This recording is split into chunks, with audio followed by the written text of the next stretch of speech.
The first time I saw Elena Voss, she was a spark in a world of gray, and I was her sergeant bound by duty to keep her safe. 3 years ago, her laughter lit up the dim barracks of Fort Bragg, North Carolina, where we trained under a relentless sun. I told myself I could resist her, but tonight, on the eve of her engagement, she's about to unravel everything I've fought to hold together. I stood at the edge of the ballroom, my dress uniform stiff against my skin, the weight of my sergeant's stripes pressing into my shoulders. The room glittered with chandeliers and champagne flutes, a celebration for Elena's engagement to Captain James Whittaker, a man whose name carried more prestige than warmth.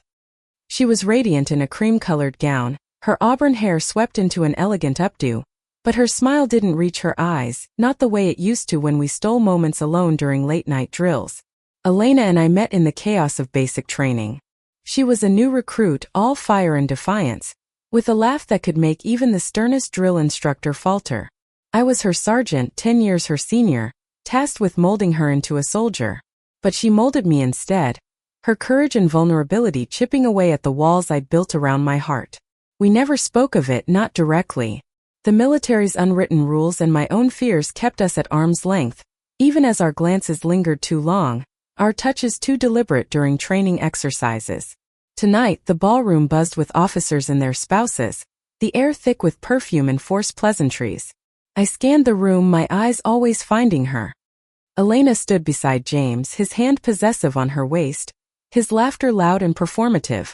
She looked trapped, her shoulders tense, her fingers twisting the sapphire ring on her left hand. I wanted to look away, to bury the ache in my chest, but then her eyes met mine across the room. They held a plea, a question, a spark that hadn't dimmed in 3 years. "Carter," a voice barked, pulling me from her gaze. It was Major Thompson, my commanding officer, his mustache twitching with disapproval. "You're not here to daydream. Keep an eye on the perimeter." "Yes, sir," I replied, snapping to attention, but my heart wasn't in it. My heart was with her, always with her. As the night wore on, I stationed myself near the terrace doors, the cool night air a relief from the ballroom's stifling warmth. The music swelled, a slow waltz, and I watched Elena dance with James. His hand slid lower and her smile faltered, a crack in her perfect facade. I clenched my fists, my nails digging into my palms. Duty demanded I stay put, but every fiber of me wanted to cross that room and pull her away. Then she did something I didn't expect. She excused herself from James, her movements graceful but hurried, and made her way toward the terrace. My pulse quickened as she slipped through the doors, her gown trailing behind her like a whisper. I hesitated, glancing at the crowd, but Major Thompson was deep in conversation, and no one else noticed her departure. Against every rule I'd sworn to uphold, I followed her. The terrace overlooked a manicured garden, the scent of jasmine heavy in the air. Elena stood at the railing, her back to me, her shoulders trembling. The moonlight caught the curve of her neck, and I stopped short, my breath catching. "Elena," I said, my voice rougher than I intended. She turned, her eyes wide and glistening. "Riley," she whispered, using my first name, a rare, forbidden intimacy. "I can't do this." "Do what?" I asked, stepping closer, though every instinct screamed to stay back. "This," she said, gesturing vaguely toward the ballroom, the ring, the life she was stepping into. "I thought I could, but—" Her voice broke and she looked away, her hands gripping the railing. I wanted to reach for her, to tell her she didn't have to go through with it, but the words caught in my throat. I was her sergeant, not her lover. I had no right to her heart, no matter how much it felt like she'd claimed mine. "You're engaged, Elena," I said, hating how cold it sounded. "James is a good man. He'll give you a stable life." "Stable," she repeated, her voice bitter. "Is that what you think I want?" "Stability." She stepped closer, her eyes searching mine, and I felt the ground shift beneath me. "Riley, you know me better than that." My heart pounded, a traitor to my resolve. "I'm your sergeant," I said, as if saying it aloud could make it true again. "I can't." "You're more than that," she interrupted, her voice fierce. "You've always been more than that." Her hand reached out, her fingers brushing mine, and the contact sent a jolt through me, unraveling years of discipline in a single touch. I pulled back, my chest tight. "Elena, we can't. Not here. Not ever." But even as I said it, I knew I was lying to myself. The truth was in the way my eyes lingered on her lips, the way my hands ached to pull her close. She stepped closer still, undeterred, her breath warm against my cheek. "Then why does it feel like you're the only one who sees me?" she whispered. "The only one who ever has?" I froze, my defenses crumbling. The night, the music, the world beyond the terrace seat all faded away. There was only her, and the truth I'd buried for years. I was her sergeant, but I was also a woman who loved her, and that love was a fire I could no longer contain. The terrace was a dangerous place, a liminal space where the rules of our world blurred. Elena's hand lingered near mine, her touch a question I wasn't ready to answer. I took a step back, the cold stone railing pressing against my spine, a reminder of the boundaries I'd sworn to uphold. "Elena, you're engaged," I said again, my voice a plea for her to stop, to save us both from this precipice. But her eyes, those warm brown eyes, held no retreat. They burned with the courage I'd seen in her during training, when she'd faced every challenge head-on, fearless and unyielding. "I don't love him," she said, her voice low but steady. "I thought I could, Riley. I thought I could be the woman everyone expects me to be, Captain Whitaker's wife, the perfect officer's spouse. But it's a lie." She laughed, a bitter sound that cut through the night. "I'm lying to him, to myself, to everyone. Except you." Her words hit like a punch, stealing my breath. I wanted to tell her to go back inside, to forget this moment, but my heart betrayed me, pounding with the truth I'd buried since the day she first saluted me. "Elena, you don't know what you're saying," I managed, my voice cracking. This could ruin you. Your career, your future." "My future," she interrupted, stepping closer, her gown brushing against my boots. "What kind of future is it if I'm living someone else's life?" Her hand reached out again, this time resting on my arm, her touch searing through my uniform. "Riley, I see the way you look at me. I know you feel it too." I clenched my jaw, fighting the urge to pull her into my arms. She was right, I did feel it every day, every moment we were together. The late nights reviewing tactics, the early mornings running drills, the stolen glances when no one was watching. But I was her sergeant, bound by duty, by the chain of command, by a world that wouldn't understand. "Elena, I'm your superior," I said, the words tasting like ash. "This isn't just about us. It's about the rules, the consequences." "Damn the rules," she snapped, her voice rising. "I'm tired of rules that tell me who I can love." Her eyes softened and she stepped even closer, her breath mingling with mine. "Riley, I've loved you since the first day you yelled at me for messing up a formation. I loved you when you pushed me to be better, when you stayed up all night helping me study for my exams. I love you now, and I can't keep pretending I don't." Her confession shattered something inside me, a wall I'd built with years of discipline and denial. I wanted to tell her I loved her too, that I dreamed of her every night since we met, but the weight of my stripes held me back. "Elena, if we do this, there's no going back," I said, my voice barely above a whisper. "You could lose everything." She smiled, a sad, beautiful smile that broke my heart. "I'd rather lose everything than lose you." Before I could respond, she closed the distance between us, her lips brushing mine in a kiss that was both tentative and desperate. Time stopped, the world narrowing to the warmth of her mouth, the softness of her touch. For a moment I let myself fall, my hands finding her waist, pulling her closer. The kiss deepened, a confession of everything we'd never said, a promise of everything we could be. But reality crashed in like a cold wave. I pulled back, my chest heaving, my mind screaming at me to stop. "Elena, we can't," I said, stepping away, my hands shaking. "Not here. Not like this."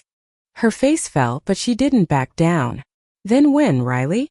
When is it ever going to be the right time?" Her voice was thick with tears, and I hated myself for causing them. Before I could answer, a shadow moved at the terrace doors. I spun around, my heart lurching as Captain Whitaker stepped into the moonlight. His eyes narrowed, taking in the scene, Elena's flushed cheeks, my disheveled posture. "Sergeant Carter," he said, his voice cold. "Is there a problem here?" Elena stiffened, but I stepped forward, shielding her. "No, sir," I said, my voice steady despite the panic in my chest. "Just checking on Private Voss. She needed some air." His gaze flicked between us, suspicion etched into his features. "Elena, you should come back inside," he said, his tone leaving no room for argument. "The guests are waiting." She hesitated, her eyes meeting mine, a silent plea for me to say something, anything. But I couldn't. "Not yet." "Go," I whispered, and she nodded, her shoulders slumping as she followed him back into the ballroom. I stood alone on the terrace, the night air cold against my skin, my heart a battlefield of duty and desire. Elena's kiss lingered on my lips, a promise and a curse. I was her sergeant, but she was my everything, and I didn't know how much longer I could keep her at arm's length. The ballroom felt like a cage when I returned, the music too loud, the lights too bright. Elena was back at James's side, her smile a mask I could see through even from across the room. I stayed near the perimeter, my eyes scanning the crowd, but my mind was still on the terrace, replaying her kiss, her words, the way she'd looked at me like I was her only truth. I tried to focus on my duties, but every glance at Elena felt like a betrayal of my own resolve. She was engaged to a man who could give her a life I never could, stability, status, a future free from whispers and judgment. Yet her confession echoed in my head. "I'd rather lose everything than lose you." It was a reckless, beautiful thing to say, and it terrified me as much as it thrilled me. As the night wore on, I noticed James's demeanor shift. His smiles were tighter, his grip on Elena's arm more possessive. He'd seen something on the terrace, and I knew he wasn't the type to let it go. My stomach twisted with dread. If he suspected anything, it could end Elena's career before it began. And mine, well, I'd survived worse, but losing her would be a wound I couldn't heal. "Sergeant Carter," a voice called, and I turned to find Major Thompson again, his eyes sharp. "You've been distracted all night. Care to explain?" "No excuse, sir," I said, standing straighter. "Just ensuring everything's in order." He studied me, his gaze piercing. "Keep your head in the game, Carter. You're one of my best. Don't let personal matters cloud your judgment." Personal matters. The word stung, a reminder of how close I'd come to crossing a line I couldn't uncross. "Yes, sir," I replied, but my eyes drifted back to Elena. She was laughing at something James said, but her eyes found mine, a flicker of defiance in them. She wasn't giving up, and that scared me more than any battlefield. The night dragged on and I kept my distance, but Elena found ways to draw me back in. A brush of her hand as she passed me, a glance that lingered too long. Each moment was a spark, threatening to ignite everything I'd worked to keep contained. By the time the guests began to leave, I was exhausted, my nerves frayed from fighting my own heart. I was preparing to leave when Elena caught me near the coat room, her eyes urgent. "Riley, we need to talk," she whispered, glancing over her shoulder to ensure no one was near. "Not here," I said, my voice low. "It's too risky." "Then where?" she pressed, her hand grazing mine. "I can't keep pretending, Riley." "I won't." Before I could respond, James appeared, his expression unreadable. "Elena, we're leaving," he said, his tone clipped. His eyes flicked to me, cold and assessing. "Sergeant, thank you for your service tonight." "Sir," I said, nodding, but my heart was racing. Elena gave me one last look, a mix of frustration and longing, before following him out. I stayed behind helping with cleanup, but my mind was elsewhere.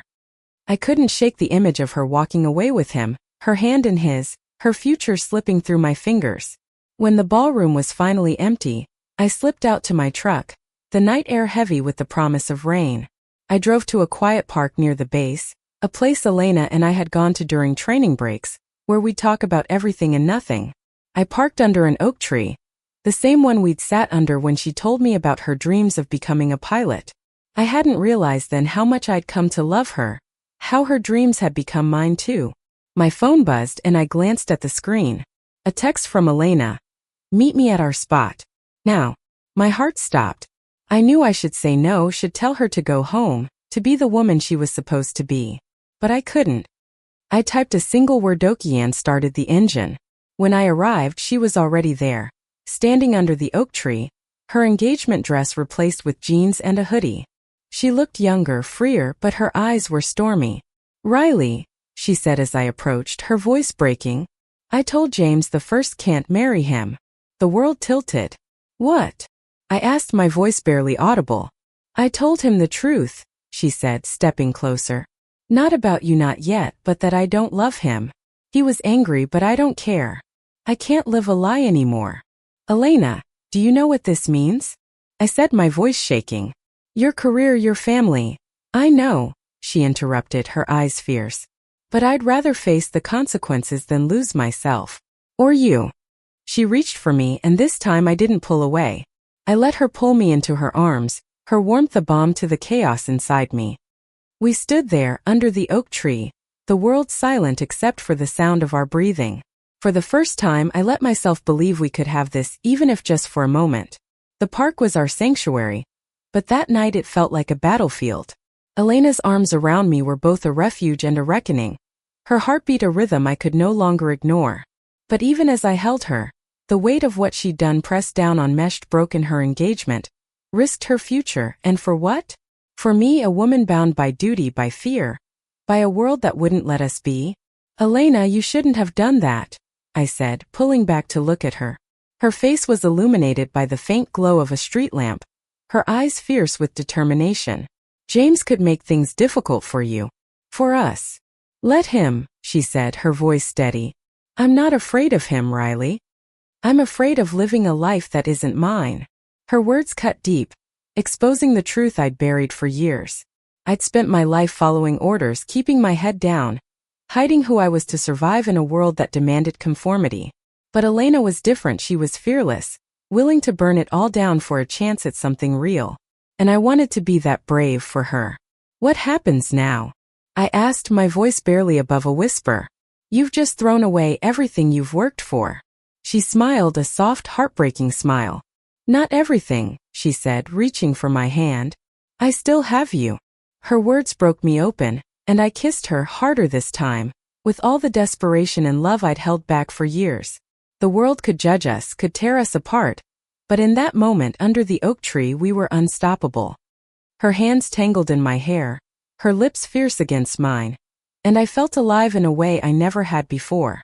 But the moment didn't last. Headlights cut through the darkness and we pulled apart, my heart racing. A car door slammed and James stepped out, his face a mask of fury. Elena, he called, his voice sharp. What the hell are you doing? Elena stiffened, but she didn't let go of my hand. James, I told you it's over, she said, her voice calm but firm. I'm sorry, but I can't marry you. His eyes flicked to me, and I saw the realization dawn. You, he spat, taking a step closer. Sergeant Carter, I should have known. You've been sniffing around her since basic. Watch your tone, Captain, I said, stepping in front of Elena. My voice was steady, but inside I was unraveling. This was the moment everything could fall apart. You think you can just walk away from me? James said, ignoring me, his eyes locked on Elena. You think you can throw away your career, your future for her? I'm not throwing anything away, Elena said, her voice rising. I'm choosing myself. And Riley. James laughed, a cold, bitter sound. You're delusional. You think the army's going to let this slide? 2 women, one of them a sergeant? You'll both be court-martialed. His words hit like a blow, but Elena didn't flinch. Then let them, she said. I'd rather face a court-martial than live a lie. I wanted to tell her to stop, to think about what she was saying, but her courage silenced me. She was fighting for us and I couldn't let her fight alone. Captain Whitaker, I said, my voice low but firm.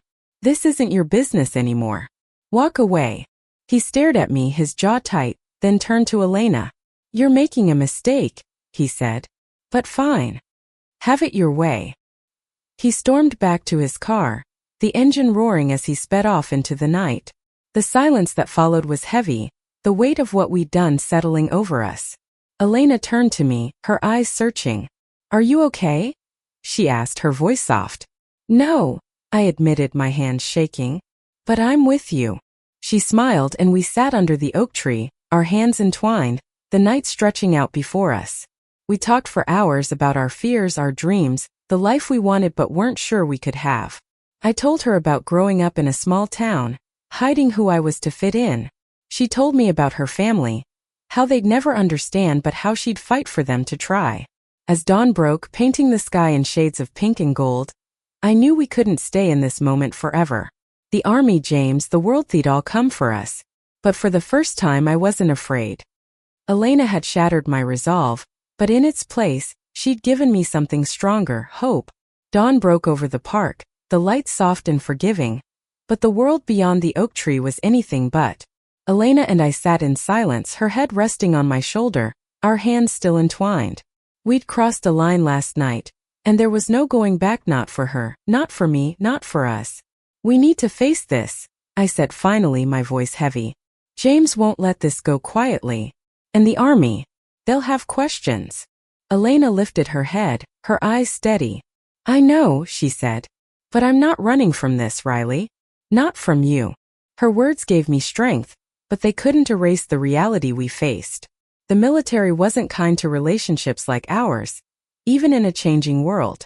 We could lose our ranks, our careers, our futures.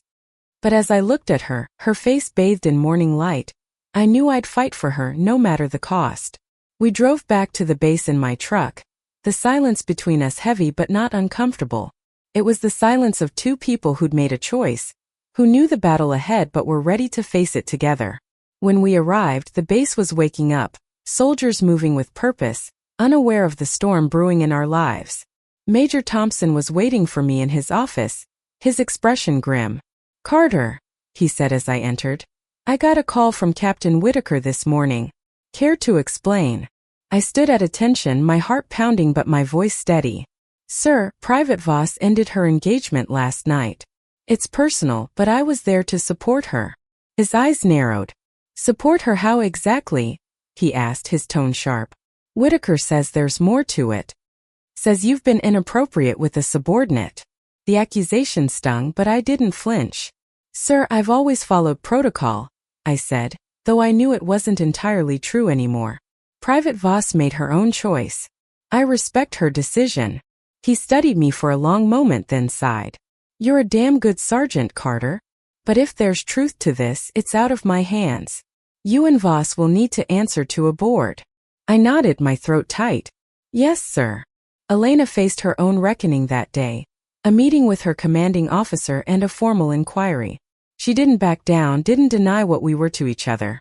When we met later, her eyes were tired but resolute. They're investigating us, she said, her voice steady. James filed a complaint. Said we violated fraternization rules. I took her hand, my heart aching. I'm sorry, Elena. I should have stopped this before it started. No, she said fiercely. I chose this. I chose you. The weeks that followed were a blur of hearings and paperwork, whispers and stares from our peers. James's influence cast a long shadow, but Elena's courage was a light that refused to dim. We hired a lawyer, a woman who'd fought similar battles, and she helped us navigate the labyrinth of military regulations.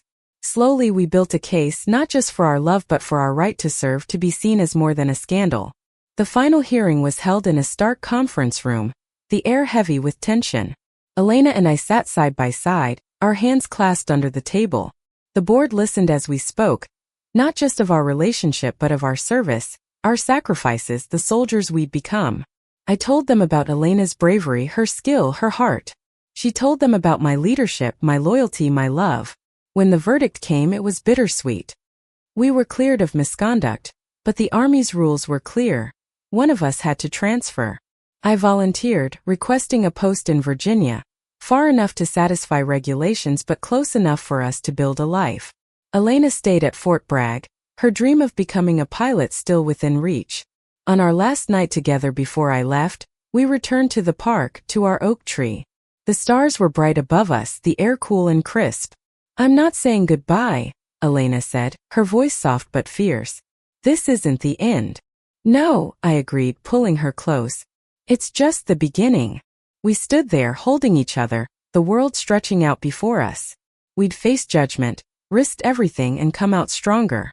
I was her sergeant but she was my heart, and together, we'd found a love worth fighting for, a love that didn't just survive but thrived.